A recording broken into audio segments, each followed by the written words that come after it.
We are born free, and we will die free.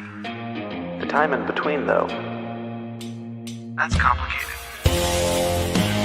In that time, governments, institutions, and our egos will limit our ability to find true freedom in this life. These are real stories of real people overcoming the odds, persevering in justice, and unlocking their potential. Welcome to Finding Freedom. Here's your host, John Oderman.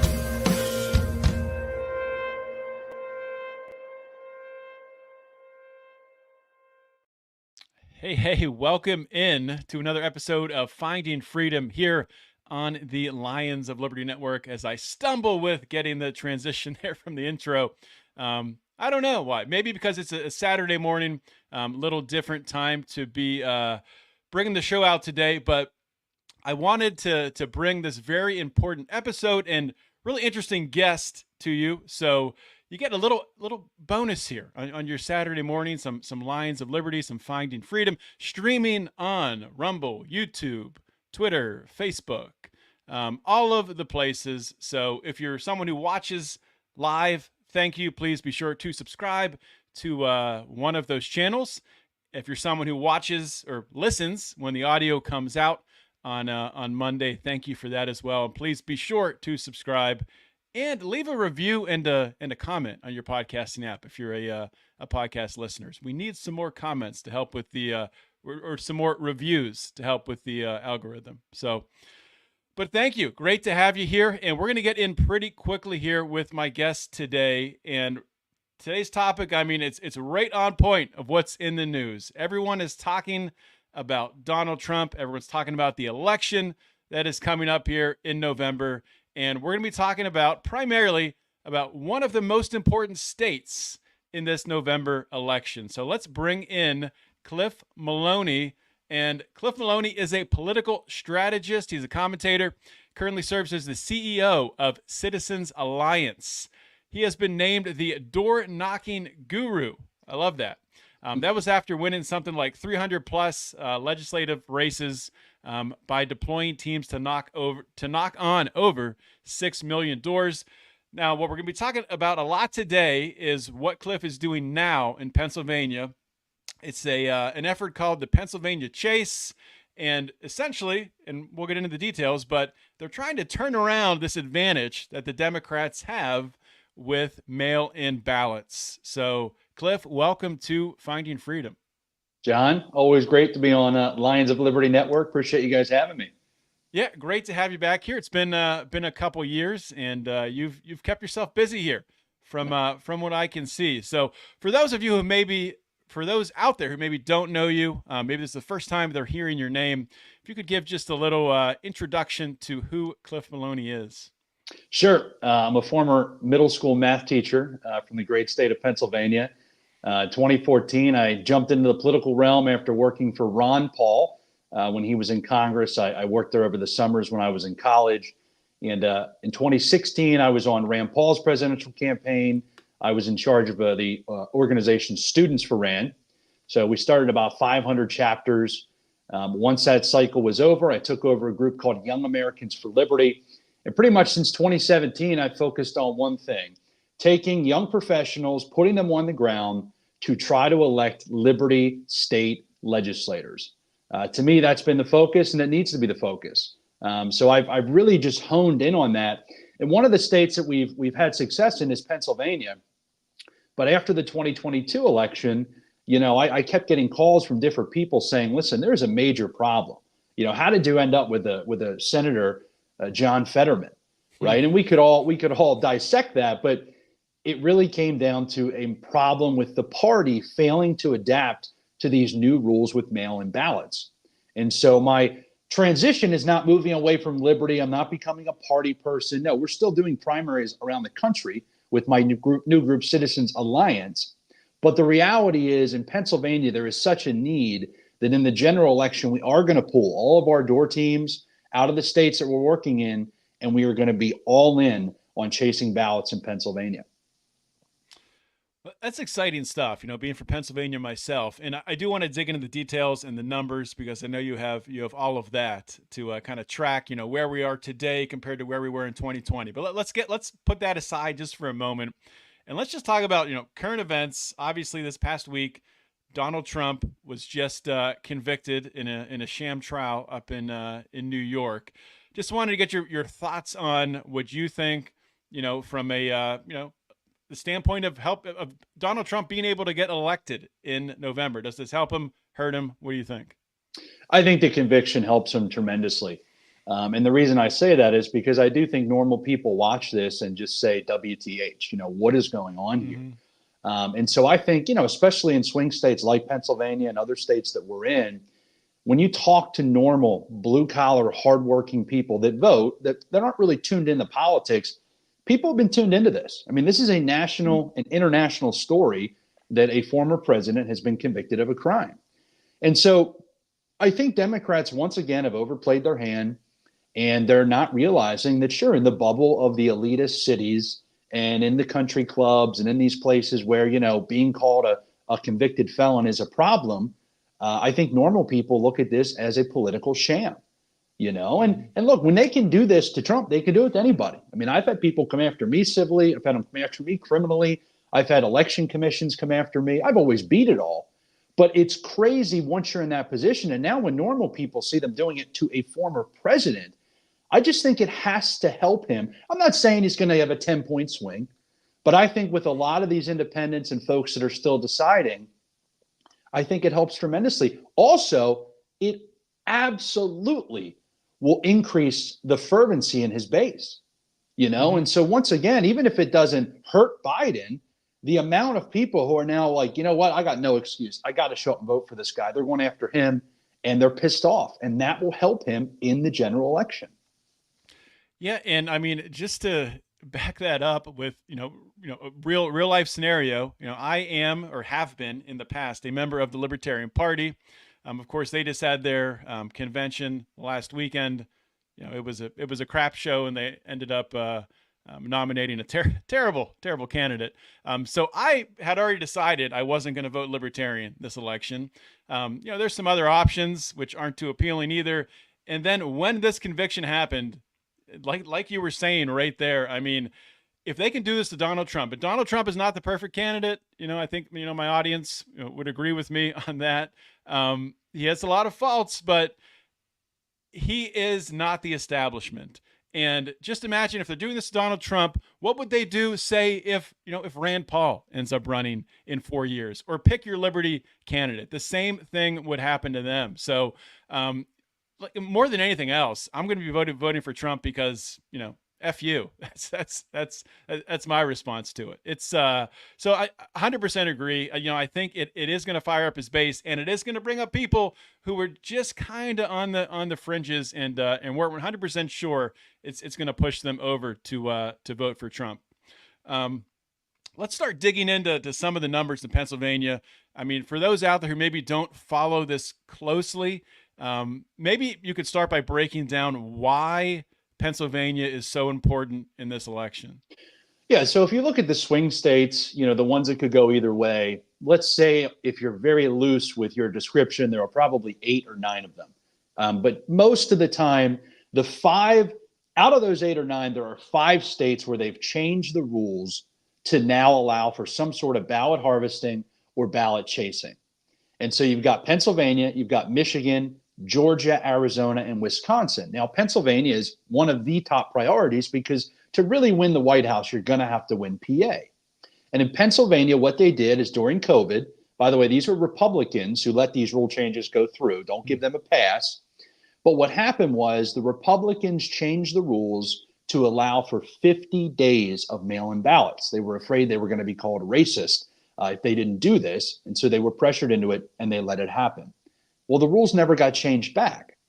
So you have let me say it very clear, John, for all your listeners. 50 days. You have 50 days of an election, not just one day, not a week, 50 days. Yeah. So in the first, week in September, these ballots are going to go out, and they're going to be sitting on dining room tables across the state. Now, here's what happened. Republicans in 2020, we just said, hey, It's fraudulent, don't give them more of a chance, et cetera.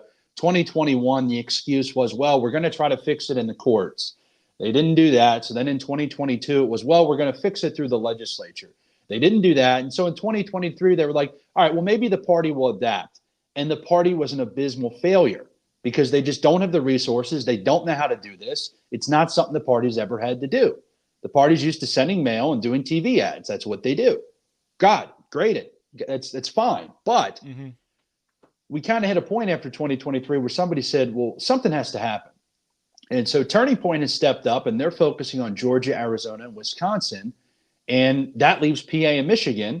And so I've been coordinating directly with Turning Point, and they've kind of publicly endorsed our effort, had us come out and speak at their event. We've been talking to Trump's team. We are the effort in Pennsylvania when it comes to hiring ballot chasers. And so this PA Chase, the program we're running, will be roughly September 1 through November 5. We're hiring 120 full-time ballot chasers, and we're going to knock on 500,000 doors throughout the state. Now, I'm going to say this, and I know I'm being a little long-winded on this rant, but one of the things that I try to do is be very public about the success or at least the deliverables that we're trying to reach, and they have to be measurable, right? And so right now, Republicans average 20% of all mail-in returns. So of all the mail-in ballots that come back, when you look at Republican versus Democrat, Republicans are at 20%. We need to get that number to 33%. Our math shows that if we get that number to 33%, we can't lose. Now, we could go to 26, 27% and maybe even win that way.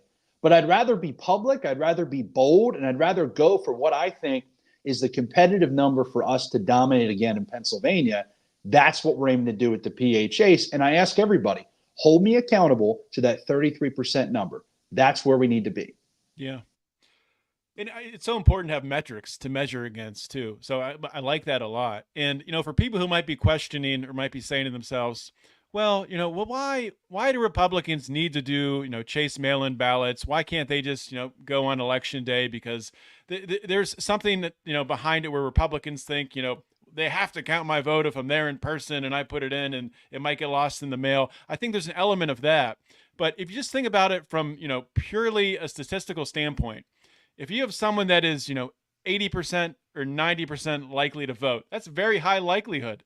But 10% of those voters aren't going to make it there on election day. And if you can just put a dent into that number, right? I mean, you can make significant progress. So that makes perfect sense to me. What I'm curious about, I think you said 500,000 was your target for the doors you're knocking on.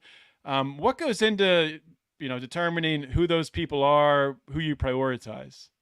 Yeah, it's a great question. So let me throw out a couple points here. The first is, I need people to understand if you're trying to move typical voters that are day of voters to become vote by mail folks, that's not going to change the delta, right? Because it's about total votes. So what Democrats understood that Republicans have kind of failed at, and we're trying to change that, is you target the voters who are unlikely to vote, but they are aligned with you. So in Pennsylvania, there are roughly 1 million of these voters that are registered Republican, or maybe they're registered independent but lean to the right.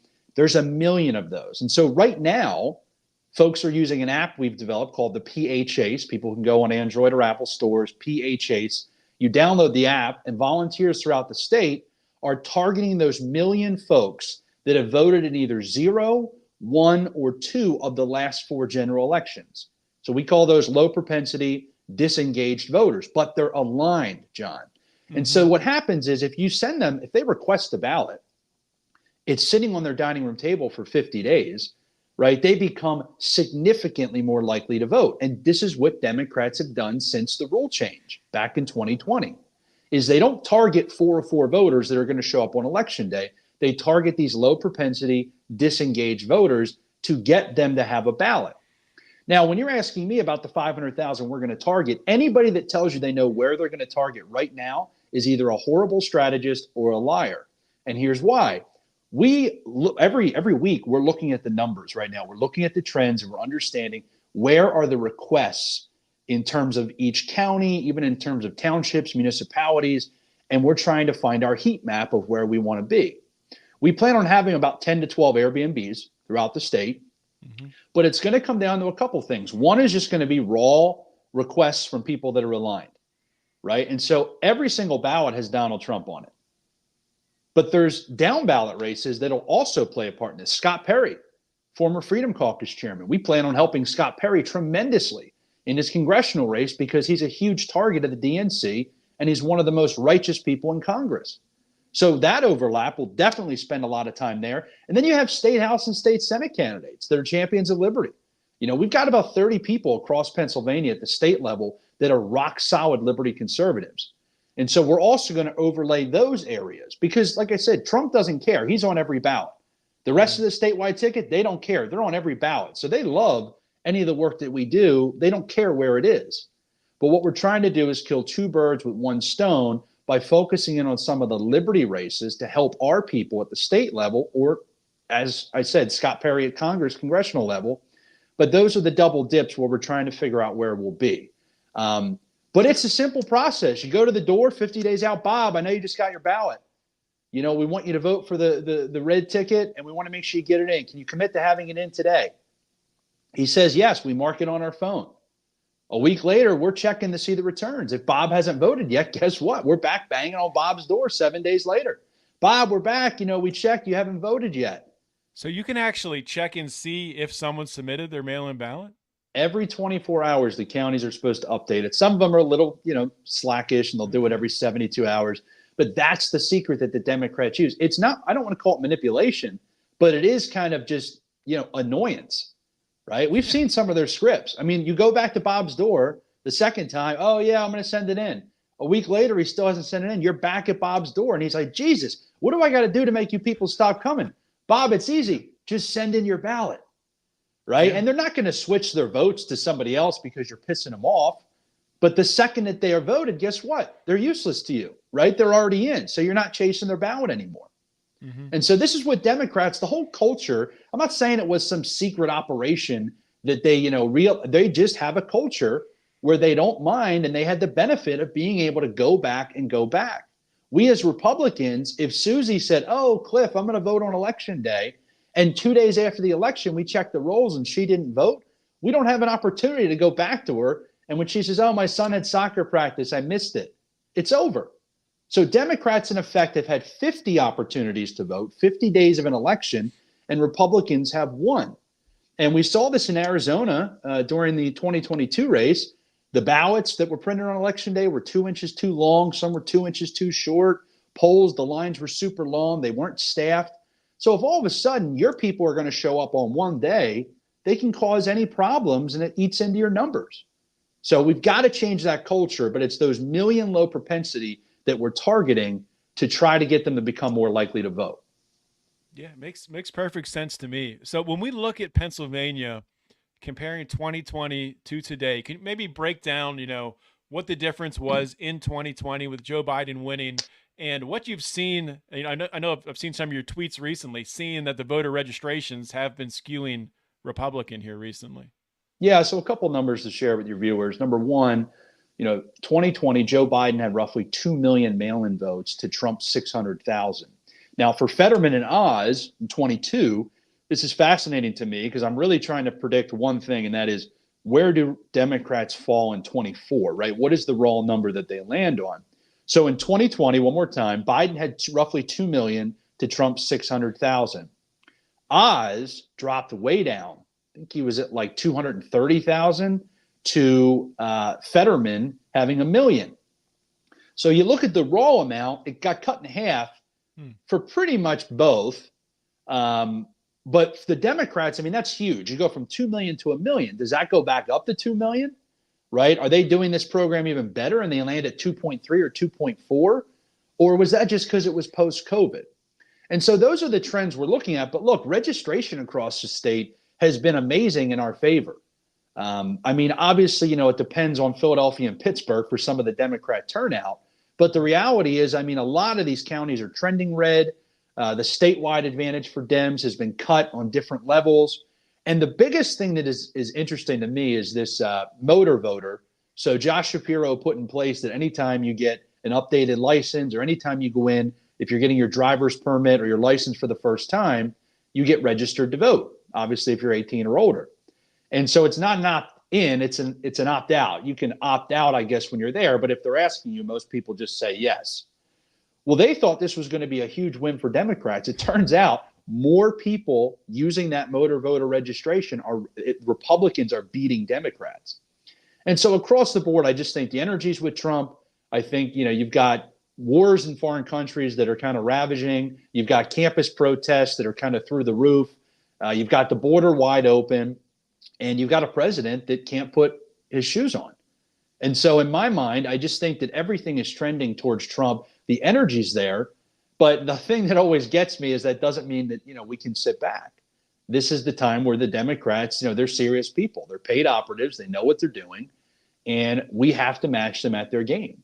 By the way, people always ask me, I was quoted in the New York Times as they were trolling me a little bit. They said, the guy running the mail-in ballot program was quoted as saying, I hate mail-in ballots. Well, it's true. I do. I'm going to vote on election day. I want paper ballots. I don't want scanners. I don't want machines. I want a hand count. I want to go back to 1960, to do elections. But the reality is those aren't the current rules. And so either you get in the ball in the fetal position and cry and bitch and moan about it, or you adapt and you take action. And that's exactly what we're doing with the PA Chase.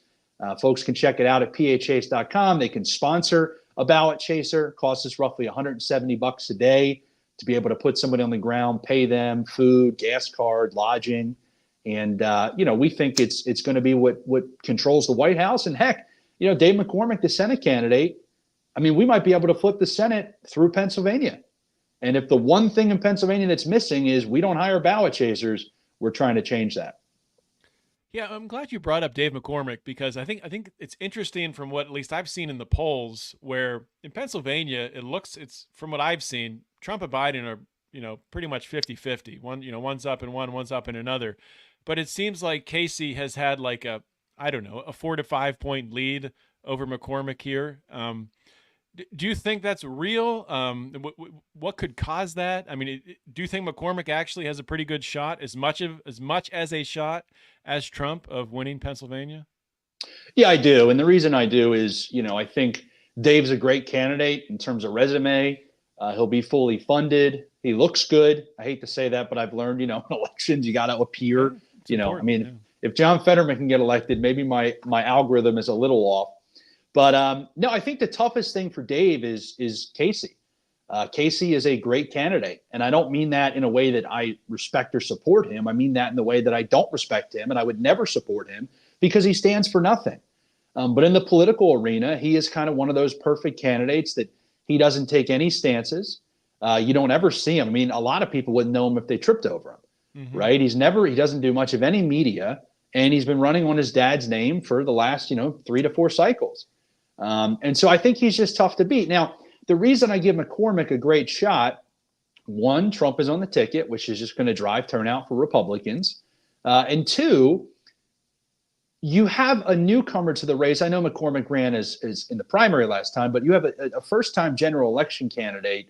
If you're polling within single digits of an incumbent that's been in for multiple terms, I always say there's hope there. And the reason there's hope is Casey's negatives are not that high. And so McCormick has 2 things to do. He needs to present himself and up his positives and tell his story, but then he's got to figure out a way to bring Casey down and expose him. And the last note on this, I do think it's pretty hilarious. Bob Casey got elected pretty much by taking out, I believe it was Rick Santorum, and his whole talking point was that Santorum votes with the Republicans 98% of the time. So it's just a rubber stamp, and it's not an independent voice for Pennsylvania. Well, it's hilarious because Bob Casey has a 98%, Joe Biden alignment. So I think these are some of the best McCormick ads where he just plays the Casey clip. And then at the end, McCormick says, I agree. We don't need a rubber stamp for the White House. And it's, some picture of Joe Biden. So I think it's a difficult task. It's going to cost over $100 million to do it. Bob Casey is a tough opponent, which is why I don't respect him, would never support him. He stands for nothing. But I think there's a lot of things coming together here that make McCormick very, very competitive to win the Senate race. Yeah. And Bob Casey was afraid to debate Dale Kearns. So as you and I know, Right. I mean, that's when you know. Like the guy does not stand for anything. He won't stick his neck out. He's just kind of an empty suit. So let's zoom out a little bit and look nationally at the political scene here going into November. There's some interesting dynamics. I've seen people already saying that really Georgia isn't a swing state. It's now leaning red. Same thing for maybe Arizona and Nevada. Some different theories as to why maybe Arizona and Nevada going red, because people from conservatives from California flooding into those two states. I've even seen recently that Virginia could be in play for the Republicans. So this is going to open it up to you. Take it where you want to, whatever states you kind of want to talk about and weigh in on what you see happening that's interesting. Yeah, well, I think what's interesting is, some of these Senate races are going to push, in Virginia. I think, you have Scott Parkinson and Hung Cao. I think whoever wins that will be a very formidable candidate in the general. Right. And so I think you just have things lining up. But if you really take a look at it, I think the Biden top a ticket is what surprises me the most. I still think it's the biggest variable in this election. Now, people thought I was nuts 6 months ago, so they're probably going to say I'm nuts now to think that Biden won't be the nominee. But I don't see Democrats going to the convention and putting Joe Biden on the ticket if he's really down 4 to 5 points in a lot of these swing states. And maybe I'm wrong. Maybe they're just too bought in and he's the guy and they're just going to force it through and see what happens. But I think if you throw like a Josh Shapiro or a Jared Polis from PA or Colorado, some random white guy who's, tries to pitch himself as a moderate, but really he's a super liberal, I think that person would do very well, unfortunately. And so I hope they keep Biden. But I just, do they really put somebody on the ballot they can't put together, a game of tic-tac-toe? Like, it just is amazing to me. Like, the one thing, even if you hate Donald Trump and you've been brainwashed to think that he's the devil, you got to respect the fact that he can represent the country and have a dialogue and conversation with foreign leaders, right? Like, take all our liberty principles out of this, take all of our opinions on policy. Like, even a Bill Clinton or a George Bush could get on the phone and have a rational conversation. And I just think that there's a lot of moderate suburban women that weren't into Trump, and this gives them an opportunity. The other thing that I think is very, very under-discussed in this country is RFK. Everybody tries to act like he pulls evenly or he hurts Trump. I don't believe any of that. I mean, you talk about Southeastern PA, you talk about Western PA, some of these older women who their husbands moved to Trump, but they won't go to Trump. They are RFK lovers. They love the Kennedy. They're Christians who are just these old school, like Union Democrats. I think they're going to break to Kennedy. Not a lot, but let's say Kennedy gets 10% in PA. I got to think that that's at least 6% from Biden, at a minimum. Yeah. So that's a 2-point delta swing for Trump. You only need 1 point to win the state. So I just think that's another thing across all these swing states. I think Trump needs to win PA, he needs to win Georgia, and he needs to win Wisconsin. That, to me, is my map of the three that I think are there. I think he could lose Arizona and still win. I do think he could lose Michigan and still win. But I have a funny feeling it's either going to be a landslide one way or the other. I think Trump, right now, if I had to say, I think Trump wins all the 5 major swing states on the way things are trending. But, John, we got 5 months. Yeah. Right. If the election was tomorrow, I think he would be in a great spot. I don't know what's going to happen. I mean, I think this debate, I truly believe this is the Democrats saying, listen, let's throw Biden out there and make sure he can at least hold his own. And I think this is going to be the precipice for them making the move to get rid of him.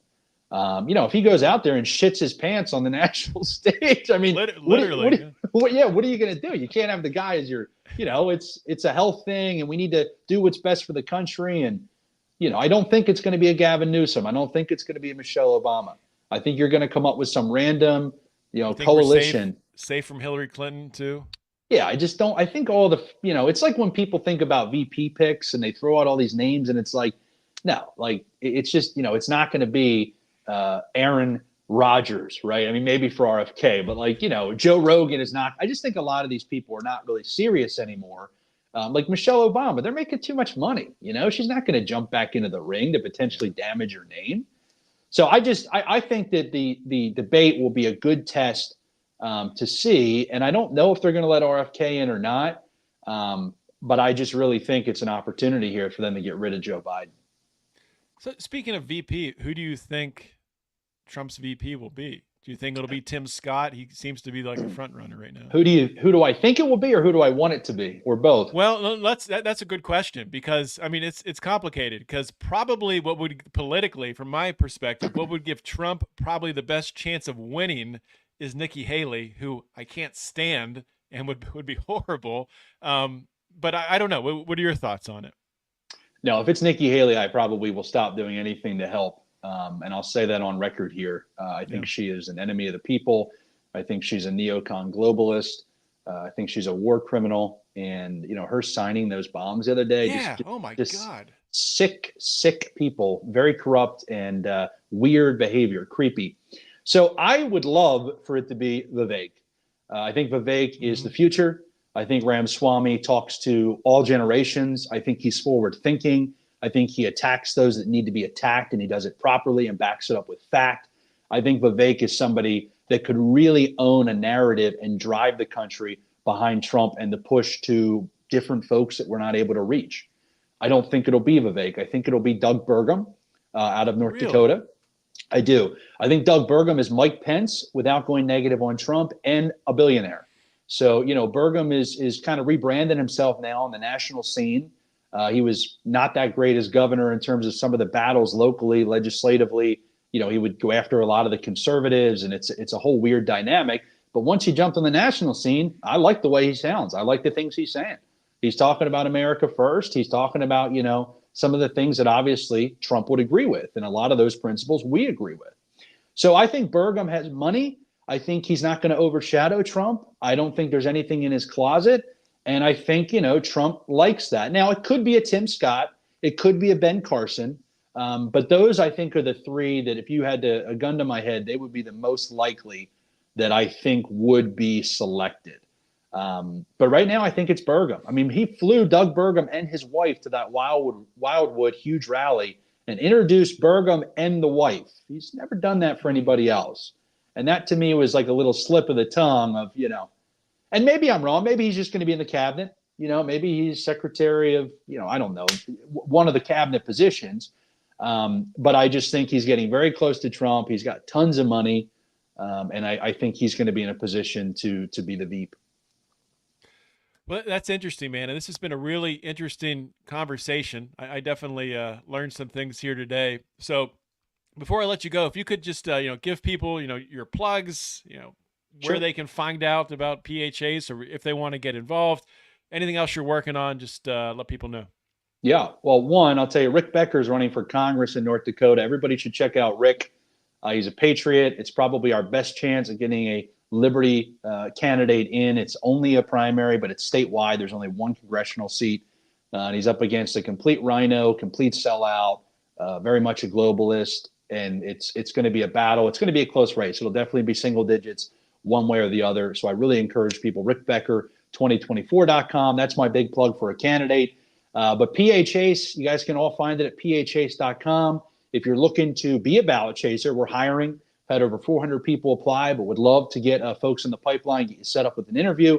And then once again, $170 if people want to donate. That sponsors one full day of ballot chasing and looking for people to chip in whatever they can. We're trying to raise about $2.5 million. We've raised $1 million, so I'm working it. I'm grinding. I'm out there hustling and meeting with folks and trying to bring in the dollars. But we think we've got a great plan here that connects the Liberty dots with the potential of putting Trump back in the White House with a Libertarian cabinet member, mind you, from his big promise, and freeing Ross Ulbricht, which is something that I'm very near and dear to. Lynn, his mother, is a great patriot. Been working with Martha Bueno, who's really pushing the free Ross stuff, and I just think it's one of the biggest wins in Libertarian history to have a major party candidate come out saying that he'll not only put a Libertarian in his cabinet, but to free Ross. And then folks can follow me on X at Maloney. Maloney. And John, just want to say once again, appreciate everything you do for freedom, and really appreciate Lions of Liberty and the entire podcast network for putting out truth and sticking to principle. Very important. Well, thank you for that, Cliff, and thank you for coming on Finding Freedom. Take care now. All right, well, that is a wrap with Cliff Maloney today. Hopefully you all enjoyed that conversation. It is absolutely crazy. It's becoming more real how close this election really is. Just a few months away, really, in November. We're going to have an election. And will it be between Donald Trump and Joe Biden? Will Joe Biden be on the ballot? We'll find out soon enough. But really happy to see that people like Cliff are actually coming together to, modernize the way the Republican Party is going to be chasing ballots in November. I think it gives obviously a much better chance to, putting some Liberty candidates in the win column in November. So hopefully you enjoyed this interview, digging into these numbers, talking about election stuff. We'll have more of this in the future as we get closer to November. And next week, we'll be back again with another awesome guest. Just want to thank you for listening. Thank you for subscribing to the show, either if you're watching on YouTube or Rumble, or if you're listening in podcast format.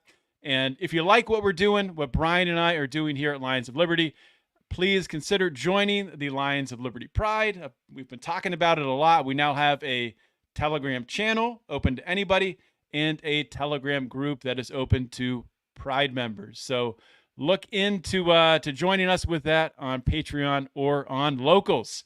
With that, guys, that's all I got for this week. I'll see you all next week. In the meantime, always remember to keep your head up and the fires of liberty burning.